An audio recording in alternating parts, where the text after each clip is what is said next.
Okay, welcome back everybody. Today let's talk about something really fun. I'm going to create a little episodic series, and I'm going to call it The Ungentle Approach to AS. For anyone who's new here, because I have no videos, if this is your first time watching, I'm a guy who's had AS for 20 years. If you were to look at me through any lens, I would say I'm the guy who was willing to do literally whatever level of discomfort and change that it took to discover as much information as I possibly could. I went 10 years and basically my condition completely controlled me. I hated my condition. I hated where my life was going. So then the next 10 years turned into this gigantic experiment where I wanted to figure out how can I actually manage this super overcomplicated, unintuitive, pattern recognizing situation that I was in. Because it didn't make any sense. My condition was it felt like it was all over the place. Anyone who has AS knows. We all have tons and tons of challenges with this stuff, and I have overcome almost every aspect of it, I would say. I did it systematically, breaking down every symptom that I could. And so let's get going. Today's episode is going to be Episode 1, small lifestyle changes. Tell you how it got started. It really wasn't through exercise. It was through as many variables as I could pay attention to in my life. And I noticed that there were a lot of small things that made big changes together. If you want to read something that actually validates this approach very well, let's see if I can find it. So many books. Beauty. Atomic Habits by James Clear. Just to summarize what this actual book is about, a cycling coach came over to Britain. Britain had 0 medals for 100 years or something. Their teams sucked. Basically, this coach came in and decided to change every small increment in their life, and they won 67 gold medals. So there's a lot of validity to what I'm saying. I just came across this book and realized that's exactly what I had done. Right before I get started too, I want to be exceptionally clear. This is not a superb guideline for everyone. I think everyone has their own variation of a condition. When I approached all this experimentation, what I discovered when I was researching as much information as possible was that there's a lot of contradictory information out there. And what the reason for that is because all of our conditions are so varied that what might work for me might not work for you. It might work for you, might not work for me. So take everything that I say with a grain of salt. The highlight that I want to make is experimenting with your own condition in your own situations, I think, is the key to finding out solutions for yourself. First, let's start off with physical lifestyle changes. One of the first things that I found success with, and the reason why I kind of sparked this experimentation, was neck flares. And they're so debilitating and so painful. I absolutely hate them. So what I did, sleep positioning. I used to sleep on my stomach. I would sleep with my hands a very certain way under a pillow. During that period, I decided I need to try something else. And the first thing that I did was I slept on my back. So I made myself over and over and over again for a couple of months straight. What I did notice, neck flares went away. And they went away relatively fast. Just moving past that too, another thing that I do, because I get a lot of sciatica. SI joints are on fire on a regular basis. So what I do is I put a pillow under the side that hurts, and then I put that knee up as well. I wonder if I can actually show this. Sorry, my room's messy. Yeah. Let's just assume my right hip is super sore, and this might not seem like the best idea. Stick my pillow under my butt, and I keep this knee up. I've always found, even right now, I can feel relief on my right side. I've had variations of pillows, really soft, more firm. I always find regular pillows eventually did the trick for me. This has been one of my bigger solutions to falling asleep comfortably, as well as waking up with a lot less stiffness. Okay. All right. Another thing is my sleep routine. So I experimented like crazy when it came to staying up really late, waking up really early. I did it really consistently over and over again. And I found that my favorite by far, not necessarily because it actually helped the condition entirely, but it helped with what came afterwards. I got really good at waking up at 4:30, 5:30, somewhere within that time frame. Why this helped was because, honestly, just to stay awake, I would have to get up and start doing things, or I'd just go back to sleep because I'd be so pooped. That helped tremendously. It leads me to the next thing, getting up and moving immediately out of bed. I could talk for days about this. When you're in pain and you're in discomfort all the time, one of, if not the most difficult psychological aspect, in my opinion, is the transition. Without letting myself think about it, I would just get up and start moving. I do it all the time with my doggo. It's the first thing that we do. I usually set an alarm. I put my coffee machine programmed to start brewing at 5 a.m. I wake up basically when it beeps at me. Don't get me wrong, I'll lie in bed for a few minutes just to have a coffee. Shortly after that, the first thing that I do is just take my dog out for a 45-minute to an hour-long walk. And we'll walk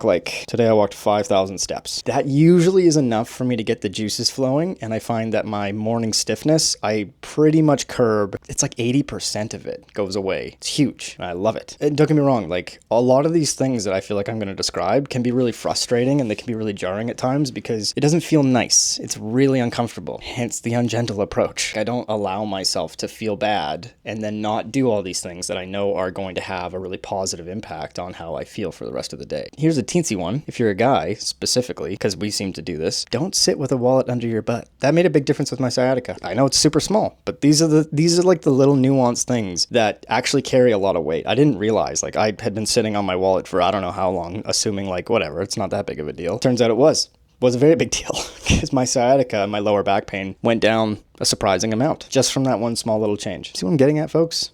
There's a lot of small stuff that you can do, and it gives you that little sense of control again, which is really nice. Makes you feel like you're actually doing something for yourself to feel a bit better. Here's another thing that you can probably tell just from my videos. I don't sit still perfectly all the time, and that is entirely a choice. Like, I don't like to sit still. My back hurts really regularly. Like, if I sit for hours, my body will everything in my back starts to seize up in a way that is terrible. And so I did this particularly in college where I would, like, shamelessly, like, wouldn't care. I would just like wiggle around in my chair.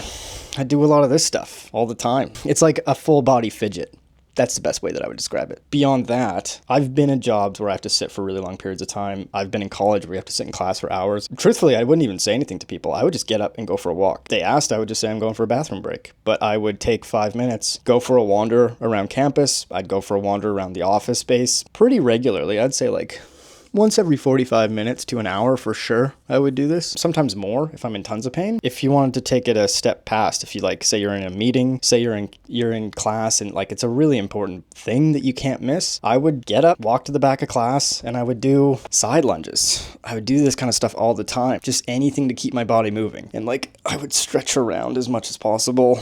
And I don't know, it does feel kind of strange. Feels a little socially awkward, but 100% worth it. Every single time. Remember the last time that I went to a movie, I went to the back of the theater for 15 minutes and just did that exactly. That was recently. Like I do this stuff all the time. It's never, once it started to work, I never stopped. What do I have on the list next?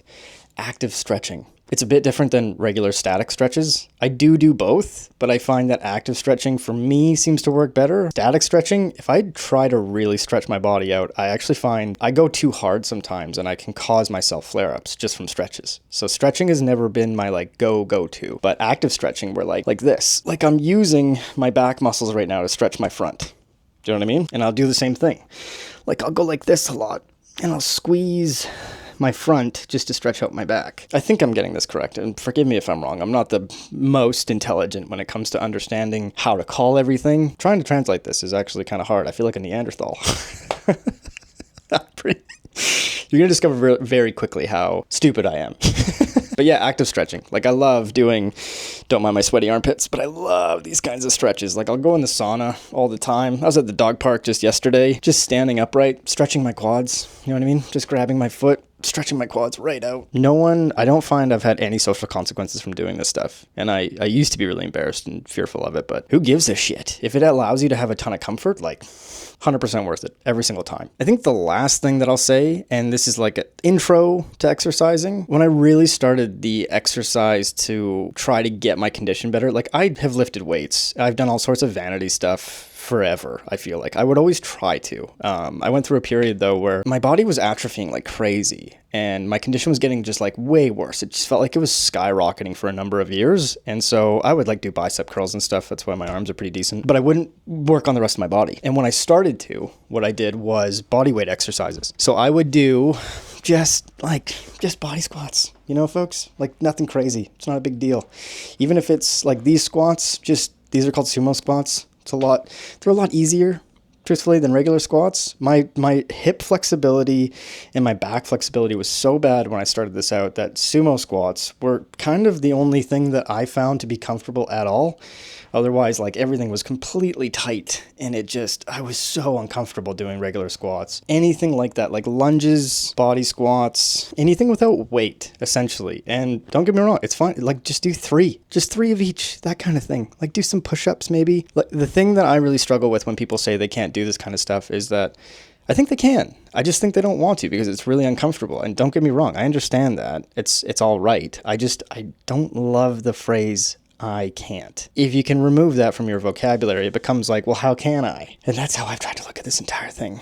Is it's much more of, I don't feel like I can, but how can I actually do this? And even though it's very painful and it's uncomfortable, if you do some body squats for like a year, I guarantee you're probably going to feel a bit better. You're at least going to be stronger. You know what I'm saying? So like, I don't think you have to go really crazy. I don't think you have to do anything over the top and start pushing yourself with all these like crazy weights and dynamic movements and stuff. Exposing yourself to like a realistic volume, right? And realistic amounts of discomfort. I think when I first started this, I'm a bit nuts. I was willing to handle any level of discomfort.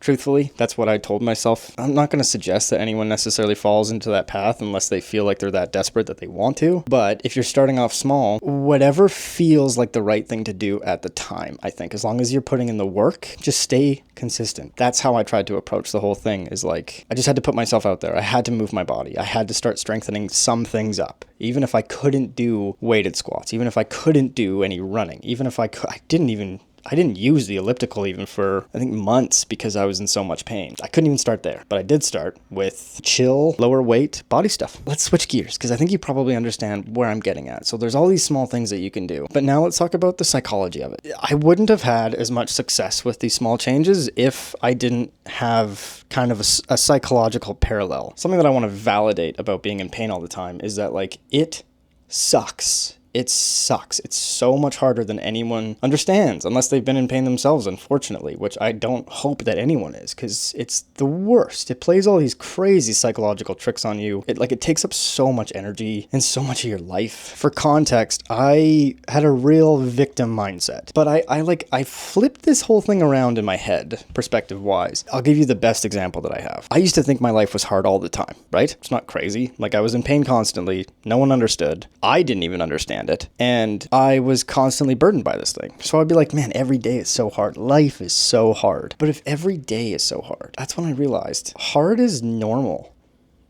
That's it. Like, it was a very simple idea that I realized actually helped so much with my life. It allowed me to start recognizing, well, if that's normal, then what can I do? I would say that the biggest benefit of it was that it stopped me from thinking I had to escape the pain. It made me embrace it. Rather than looking for every single way to get away and get out of pain, I have just carried it with me instead. That may have been one of the fundamental perspectives that changed my entire life. After being in pain for 10 years and really recognizing like, all right, this isn't going away. Truly, like it's not going away. I'm going to do everything that I can to try to mitigate and become more manageable, but my condition, don't get me wrong, my symptoms did get reduced. But I think the bigger benefit was that like I became more skilled at dealing with it. And it came from the perspective of I have to carry this all with me. I have to figure out how to manage my painful symptoms, not completely remove the symptoms themselves. I think something that tortures a lot of us, especially for the first chapter of having this condition, is that you compare yourself to people who are fine. That hurt me all the time. It constantly upset me because I would think, what could I do if I didn't have this? I would see other people and I would see people that I felt were taking their life for granted or taking their health for granted. And it literally only caused me pain. There was not a single thing about it that I felt was beneficial at all. So I honestly, like 100% removed that idea from my mind. It took a number of years and I kept having to battle that thought. But what I did to replace it was I started to think about other people who were worse off than me. I don't know if this is like a fucked up way to look at it, but like I would think about people who had lost more. Do you know what I mean? Like I would look at my situation and I'd be like, you know what? I'm grateful for the fact that even though I'm feeling pain, I have the use of my body still. I have the use of my mind still. I have the ability to try to overcome some of these obstacles. Whereas some people, they don't. Like there's a person right now in the world that just lost both their arms. There's another person that just got cancer right now. They found out they had 3 months to live. Like there's so many things that you can get in this world that just because you're going through a really difficult situation doesn't mean that it couldn't be worse. Having that concept at the front of your mind and reminding yourself to be grateful for what you do have, it's huge. And even if you don't have a lot, I mean, I went through a period where I thought I had nothing and I had to be really grateful for the smallest things in my life. And it helped in a big way. I mean, even outside of the condition, it's just a nice way to think about life. Honestly, it's really helpful. Let's see what else I have. Okay, here's one of the last things that I'll say. So my relationship with the condition itself. I used to look at the condition kind of like the Cheshire Cat from Alice in Wonderland. I don't know if I'm nailing this because I don't know if I've actually even seen the movie. I've only played the video game Kingdom Hearts, and the Cheshire Cat's in it. And basically, for those of you guys who don't know, he's like this floating cat that I don't know, he's kind of magical. He like is holding his head under his arm. He kind of knows everything ahead of the characters. Like he seems to have this like mysterious, crafty way where he understands kind of everything that's going on before anyone else does, but also he seems to have like a level of control and manipulation. And so I used to look at this condition like kind of like that cat. It would cause all these like mysterious problems, and it didn't really make a ton of sense. And so as I was trying to figure this whole thing out, I feel like this is so weird, but like I tried to explore it. I was like, how can I outpace this thing? How can I outsmart this thing? How can I get ahead of this thing that seems to like insidiously do all these things that I felt like I had no control over? This way of thinking about it seemed to help so much because it allowed me to start really mapping out all of these unintuitive patterns, because that's what it felt like. Like the condition is unintuitive. It can cause flare-ups. It can cause chronic pain. It can cause all sorts of random shit throughout your body. Like I've got eczema. I've got gut problems. I've got that like skin pigment thing going on a little bit now. Got iritis before too, or uveitis, I think they call it now, where I almost went blind as a 10-year-old. If you're going to approach trying to map out your condition, go into it with as much of an open mind as you can. That's what I would say. Like through trying this a lot, I try to take a piece of information, put it in my back pocket, let it sit there for a while. I don't journal everything super specifically, because if I do, I will hyper obsess over the pain. And I find that like trying to distract yourself a little bit more from the immediate pain, take a little bit of the information, put it in your back pocket, and then after say a couple of weeks, kind of reference back. What were you doing? What was your routine like? When did the pain show up during that routine? I found that even, especially at the beginning, and I don't know why, my body wouldn't react for a few days to something. That was some of these things that I picked up, is like, just because I did something on Monday, it's not necessarily going to show up on Tuesday. Sometimes it shows up after like an accumulation of things on Thursday, Friday, maybe Saturday. And so that's why I found journaling over the top and being really like Excel spreadsheet specific, I didn't find I had tons and tons of success with. It had to be a little bit more of a mental note, where I would just try to pay attention, reference as many data points as I possibly could, and then make sense of how I'm getting affected by what throughout my day. It's a good way to send this home. Can you tell I'm still pretty new to this? I just rant aggressively.